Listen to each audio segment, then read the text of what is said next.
Hey everyone, welcome to our feature developer demo video for explosive motions. In this video, what I'm going to be doing is demoing a couple different scenarios in which you can use these motions. We're going to mess around with some camera work and stuff like that, as well as combining motions, doing slow motion, and all that fun stuff.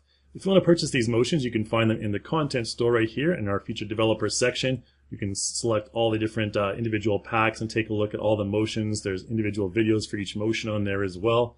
Let's go ahead and exit out of here and go to iClone right now. And each individual pack comes with a separate character as well. You can see them all here doing their idols. There's a ninja, a male character, a sorceress, a floating sorceress. I think that's a heavy fighter. Female, there's a Hulk. This guy's a berserker, and this guy's a karate champion. There's so many characters and so many motions. If you do any fighting in any of your projects, it's an essential pack to have. Lots and lots of different fighting motions. I think 70 or around 70 per character. So let's go ahead and start our demo. I'm going to go to my scene tab over here and select my avatars. I'm going to delete all the avatars in the scene right now because we're going to start off with our first scenario, which is a side-scrolling fighting game scenario. So let's go to our content tab. I guess I could have kept the character on there. I'm going to bring back the berserker character. Go to your avatars here. You can find explosive in the berserk explosive folder right here. I'm just going to click and drag that character onto the screen. You can see he's a big red dummy here. We're going to be basically applying some animations to this guy. The first animation we're going to be applying, we're going to go to the animation tab first into our motions folder, and we have all the explosive stuff down here. Now you can consolidate these into the same folder if you want later on, but I'm just going to present it the way it was purchased here. So let's go ahead and just scroll over a little bit so we can actually see the names. And in Berserk Fighter, we have something called dash backwards. So I'm going to, most characters have a dash backward. I'm just going to apply that quickly to my character. And you can see my character will dash backwards. We need to make sure we go to our preview camera instead of the camera that we previously had there. There we go. And so our character is going to dash backwards. And that's about it. Let's pause that. I'm going to press F3 and go into the timeline now. And what I'm going to do is take a look at my character. Now we want the camera to kind of follow along with my character. Let's select the character and use object related track first so we can actually see his track. There's that dash backward clip right there. I'm going to double click the timeline to kind of expand it, expand the view here a little bit. So this is our clip right here and our character is dashing forward, but we want the camera to kind of follow along with the character. Let's get a good initial camera position first. Maybe something like this would be okay for like, a fighting game scenario. And let's go ahead and create a camera. And this camera is going to be called camera with 0 in parentheses. That's about as good a name as any. So let's just go ahead and get a good camera view. I think something like this would be fine. And then when our character dashes backwards, we want the camera to follow. So we need to link our camera to the character. Let's expand this a little bit. Now we can do that simply by pressing the U hotkey to go to the last selected camera, camera 0 in parentheses, and then we can go and link it, pick parent. We want to pick our character. And we don't want to pick the spline, we want to pick the character's root, because this will follow along more smoothly with the character. So you can see now we can follow along with the character just like this. Alright, so let's select our character again. At the last frame of that dash backwards, now we're going to apply a move attack. And this is like a Blanka, if you know Blanka from Street Fighter, this is a Blanka type motion. H-I-J-K-L-M. There's too many motions to go through here. Move attack 1. Alright, let's simply apply that to our character, and he'll zoom forward like that. It's a cool move attack right here. Like that. We should probably move our camera closer because it's kind of going through some leaves right there. Let's do that slightly. That should get rid of those leaves in the foreground there. Good. Alright. So at this point here, I'm going to apply a jump because what I want to do is turn my character around. So let's go over to our motions. I'm going to borrow one from the Brute Warrior, his jump. I really like his jump. So let's go ahead and find his jump right here. There you go. And we'll just apply that to our character, and he'll jump way high in the sky and float like he's in space. So we need to actually shorten that jump. So let's go ahead and do that. About here when he's reaching into the sky, this point right here, we can go ahead and maybe a little bit further down, something like that. We can right-click on the clip and break it. And then the part where he floats up here, we want to get rid of that. So, and then come back down right about here. So let's right-click on the clip over here and break it. And I'm going to delete all that unnecessary stuff in the middle. There we go. And we'll slide this clip over here. And then we have a jump like this. So much faster jump. Alright, so what I want to do at this point with this jump is I actually want to turn my character around to face the other way. So this is kind of a cheating way to turn your character around really fast. So right here, I'm going to double click on my transform track, add a transform keyframe. At the height of my character's jump, I guess we can actually do it when he lands. So when he's landing right over here, let's go ahead and just spin our character around. Now, I'm going to do that, press the E hotkey to rotate, and you can see now that my camera will rotate. Now we don't want that, so I'm going to press Ctrl Z. And what I want to do is at this point right here, I want to unlink my camera from the character. So again, using that same U hotkey to go to the last camera, we're going to unlink from the bone root right here. And then we can select our character to bring him back up in the timeline. And up here, and then here, when he comes down, he's going to be spun all the way around. So you can see the camera's not following now. If you want to get it exact, we can go up here and just choose 180 on the Z-axis. Exactly one spin around. So now he'll jump like this. Like that. Alright, so we get a cool like spinorama right there. And then at this point here, I can link back the camera to my character. So again, U hotkey. Let's find that linkage. Pick parent. And pick our character. We don't want the spine, we want the bone root. There we go. And then we can go ahead at this point here, once our character has finished his landing right there, we can go ahead and dash forward. So let's do that. Let's go back to the Berserk fighter, and he has a dash forward somewhere. You see D, yeah, by the D's here. Okay. So there's dash left, dash right, all these dashes. Let's just choose this dash forward right there. So then I'll dash forward like that. I think between this point here and this point here, we could probably move our camera a little bit too. So let's just do that. Let's move our camera maybe over to about there. And that should be good. So then we have this. Oops, before we do that, let's press Ctrl Z there. And let's press the U hotkey to bring up our camera again. Now before we do that, what I'm going to do is add a transform keyframe. Because before we make any movements, we want to do something like that. So as he's spinning around, then we can move our camera to about there, and then we'll have something like this, like that. Okay, so we have a really quick spin, just like that. All right, and then he'll follow along at this point. And then what we can do right here is we can apply a death to our character. So our character is going to die, and I'm going to show you how to exaggerate his death like we showed in the intro video. So let's just go ahead and apply the death right here, and our character will flip backwards. So not very dramatic that way. But let's go ahead and expand this a little bit. I'm going to, at this point here, as our character is going up in the sky, so maybe about this point right here, I'm going to right click on this clip and break it. And then as he's kind of, completing his flip, maybe about somewhere over here, I'm going to right click the clip again, maybe somewhere over here. That should be okay. Right click the clip again and break it. I'm going to take this middle part here and just move it over there for now. I'm going to hold Alt and scroll out to zoom out here, and then I'm going to move this over here. And what I want to do, there's an interesting way that you can kind of delay anything happening. You can see from here to here, there's absolutely no motion. So if I play back, it'll just kind of expand. And because we move that middle part out, we have this transition area that we can really expand. So let's just go ahead and expand this transition area all the way to the end of the first clip. And then we have something like this, like that, okay? We can expand that even further if we want, create a really super slow motion. The cool thing about transition areas is you can expand them for as long as you want, so like that, and then our character will fall.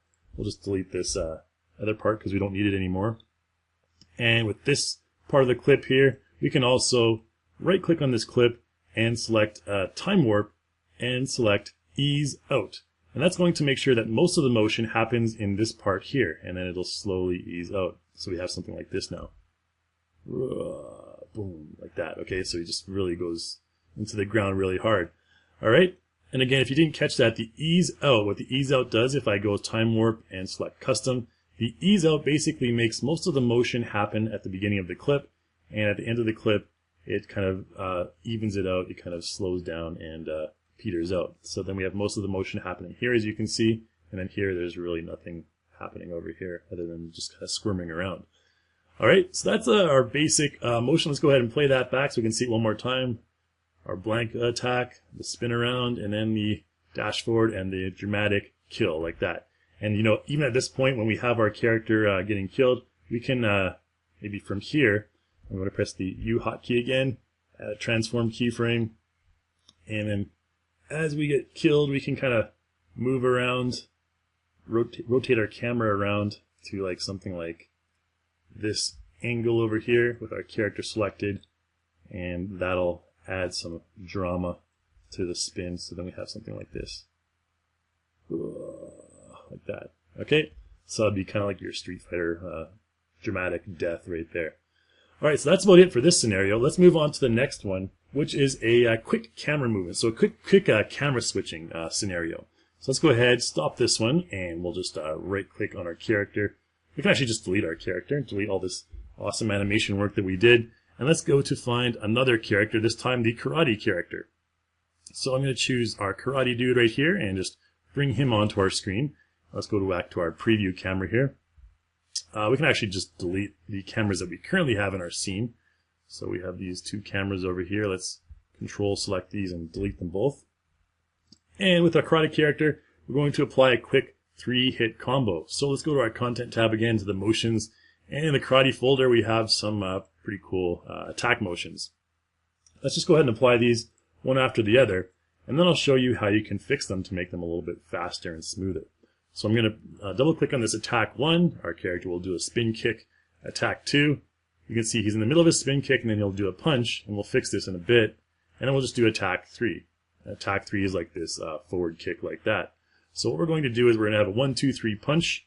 Let's press F3 and go into our timeline again. Here are our motion clips. So notice that this one kind of ends with a kick right there, and he comes back down. But this attack 2 begins with a kick. So what we want to do is, at this point here, as he begins his kick like that, we want to right-click in the timeline right on the clip and break it. We want to delete this entire second part of the first clip. And then here, you can see he kind of stays still. We don't want that.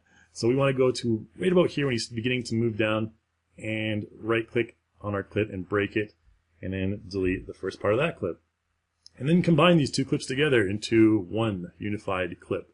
Alright, so then we have something like this. Alright, and then this one, not surprisingly, begins with a punch. So we need to do the same thing with this one. So we have this punch right here. As he's beginning to move back, we will right-click, break the clip right there, delete the first part, take this over, and right here as he's beginning to move his punch backwards, right about there, let's right-click, break that clip, and delete the second part, and then move this one over here. Alright, so we have something cool like this. Here's our 3-hit combo. Like that. Alright, so that's our combo. Now what I'm going to do here is I'm going to set up 3 separate cameras, and we're going to create sort of like an action sequence. So let's create our first camera, and our first camera is going to be sort of like from this angle right here. Now, we can link the camera to the character if we want, or we can simply just, as he finishes his first motion right here, we can just kind of move it around. Let's move our camera over here, and so then we have this quick motion like this, like that. Okay, and I'm going to press the U hotkey to make sure we didn't have our camera selected. Oh, we didn't even add a camera. Let's go ahead back to frame 1 here, and sorry about that, guys. Let's move back to frame 1 here. Create a camera. I thought I did that already. All right, now we have a camera. So as he's finished his first kick, so we're gonna have something like this. We want to have our camera move a little bit to kind of like, zoom in on the character's kick like that, and then we'll have something like this. Like that, okay? And then I'll press the U hotkey, and then we can see our transform keyframe right there. So this is where we're gonna begin our second camera. So at the final transform point of our first camera, let's create another camera right here. Camera 0 in parentheses, that's fine. And let's move it over to this side. Alright, now this camera is going to be from here, and then we're going to go from here to here. So here I'm going to just basically move it a little bit to add a transform keyframe, and then as he begins his punch, we're going to do the same thing. Move to the center from the right hand side this time, alright, something like that. So then we have a punch like this. So that quick camera movement like that. Alright, so then we have that. And then in the third, for the third kick right here, we are going to set our third camera. So I'm going to create a third camera with a 1 in parentheses, and we're going to have this one kind of start at a above camera angle like this, and then we're going to, as he's landing, we're going to kind of pan it back. We're going to pan it back a little bit, roll her back here, and then have something like this. So like that, and that's going to be our final motion. All right, so we have these 3 camera angles at 3 separate times. So now we need to get to switching those. So let's move our camera to switch. Let's switch it to switch. All right, and then in the switcher track up here under project, I'm going to right click at frame 1, and under camera list, I'm going to select camera. All right, so this is our first camera now. So back at our first camera, we have this kick right there. And as he ends his first kick, then we're going to right click and switch to camera 0. So then we have this. And then that punch. And then as he's beginning his kick right here, we're going to switch to camera 3, which is camera with 1 in parentheses according to our naming. So then we have this. Let's press space and then you can see it's a lot more action-packed. This is what they often use in action movies to make the action look a bit more dynamic, especially in movies like Steven Seagal movies. Really close-up action shots, switching the camera all the time. So you can see it looks a lot more dynamic this way when you're switching the cameras fast like that, quickly, and you get a lot more speed and dynamism in your cinematography. All right, so let's go ahead and stop that now, and let's move on to our third and final scenario. I'm going to delete this character on the screen right now, and we're going to bring in our sorceress, the only floating character in the crew. All right, so let's go to our content tab over here under our avatars, and let's find sorceress right here. So we have the sorceress. We can bring her in right there. All right, so with the sorceress, let's go ahead and apply an idle motion to the sorceress, and she begins to float with the idle motion. So I'm going to go to my motions here, and with our idle motion, or with our sorceress folder selected first, let's find the idle motions right here. C, D, E, F, G, H, I. Okay, idle. Okay, we need to make sure we change from camera switch to our preview mode right here. And let's just go ahead and play that back. So she has an idle. And what we're going to do is we're going to create a final camera here, and we're going to have that camera zoom in on the character as she's floating. And then she's going to have a jump. So let's press F3, go into our timeline with object-related track selected at the end of her idle motion. Let's go ahead and use this jump forward. All right, so jump forward motion right here, and our character is going to jump forward, and she jumps somewhere off into the distance. She actually moves pretty far. So you can see if we play back from this distance, she'll idle and then jump forward like that. Now what I want to do is I don't want her to come back down. I want her to go off into the distance like Superman, because we're creating a dramatic like Superman shot. Okay, something like this. And what I'm going to do is then break the clip. So let's move our timeline over this way. Let's right click on the clip and just break it, because we don't need the part where she's falling down right there. And let's delete that. And so what we need to do is from here to the last clip, last frame of this clip, we need to change the transform position. So at transform position 1, so right here, I'm going to double click and add a transform keyframe. And then right here, actually before she launches, so she's kind of still launching right there, but then here, what I want to do is add another transform keyframe, and as she goes to the height of her position right there, then what I can do is zoom really far out, holding the Alt and Shift key and both mouse buttons to zoom super far out, because we're going to move her like way off into the stratosphere here. Then we'll just go ahead and, move her super far away. The sky is literally the limit, or maybe not. We can probably move her beyond the sky, but let's, move her somewhere way up into the distance. All right, so then I'm going to press F to focus on my character on ground level here. Let's just create another camera instead of renaming the other cameras and stuff, because I'm a bit lazy with the cameras. And let's create a dramatic launch. So I'm going to start from a camera angle about right here, maybe a little above, about right here. And then as we move along, as we idle, I'm going to kind of go to the center of the character, maybe something like this. Zoom in a little tiny bit. We're going to try and go to the front of the character. Maybe we can even go to the other side, something like that would be okay as well. So then we have a camera movement like this. watching her idle. And then from here to here, we want to kind of like, first of all, expand the amount of time that she's sitting there charging. So from here to here, we want to kind of expand that area right there. So let's right-click on our clip right there. We'll break it. Now, in addition to using the transition areas, we can also just stretch out our clip speed as well. So let's move our timeline a little bit over here.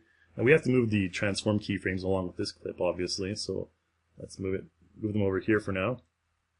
And let's just take this clip and stretch it out, as far as we can. And so then she'll have this. Oops, we need to move the transform keyframe over there first. There we go. She's taken off before she crouches. So then she'll have this, and she goes down. It's a longer crouch than she had before, anyways. And in addition to that, we can also add the transition area. So let's go ahead and do that. Let's take this right here, stretch it out to over here, and then we have this. And then zoom, like that. She'll just zoom off into the distance right there. And then we can move this transform keyframe to the end of the clip. All right, so from here to here, we want the camera, as she's going down into her crouching position, we want our camera to kind of be, going to her front, and maybe kind of something like this. We'll zoom in a little bit. And what we can also do is at this keyframe right here, let's press the U hotkey. That'll bring us to our camera with 2 in parentheses. And let's take a look at our focal length as well. So I'm going to select this camera and select the lens track. And I'm going to double click in the lens track right here. You can see as she's going down like this, what we can do is we can also change our lens length here as well, our focal length. So let's try something like moving up a little bit like that, maybe to like 100 or so. And what's going to happen here is we're going to have kind of like a zoom in effect, which looks kind of cool. And then from here to the place where she takes off, what we're going to do is we're going to have the focal length change again. But what I want to do first is make sure that we look at our character. So we have the camera looking at the character. So we'll start the look at here. That looks like a fine place to start the look at. So let's choose look at, pick target, and let's pick our character. Chest is fine. We can choose a different area later on, but I think chest is normally okay. So then we have something like this, and then zoom. And you can see from here to here we have that zoom taking off into the sunset. I guess I didn't make her go far enough. But we can also remedy that by right here when she stops moving. I believe it's this frame right here. We can go ahead and change our focal length one more time by pressing the U hotkey and going over to our, oops, we had the camera up there already. Let's go to here. There we go. And then changing our focal length to something like 20. All right. And then you can see, wow, she's gone really far. Okay, so we can zoom in like that and then zoom like that. Maybe it's, yeah, we need to make sure we have a transform keyframe in there, or rather a keyframe in there for focal length to maintain this focal length until she actually launches. So let's copy that, and then this point here where she launches. Okay, so let's right click and paste right there. So then we have like that. Okay, that's better. All right, so then we can play back from the beginning. We have idle, a dramatic camera movement, and then zoom off into the distance like Superman. Alright, so that's about it for this tutorial really, guys, or this demo video. I guess I just wanted to demo a couple different scenarios where you can modify and mess around with these clips and create really cool dramatic effects for different types of scenarios that you may encounter in your various projects along your iClone adventures. So that's about it for this tutorial. Thanks again for watching. Make sure you check out our forums at forum.reallusion.com, and I will see you next time.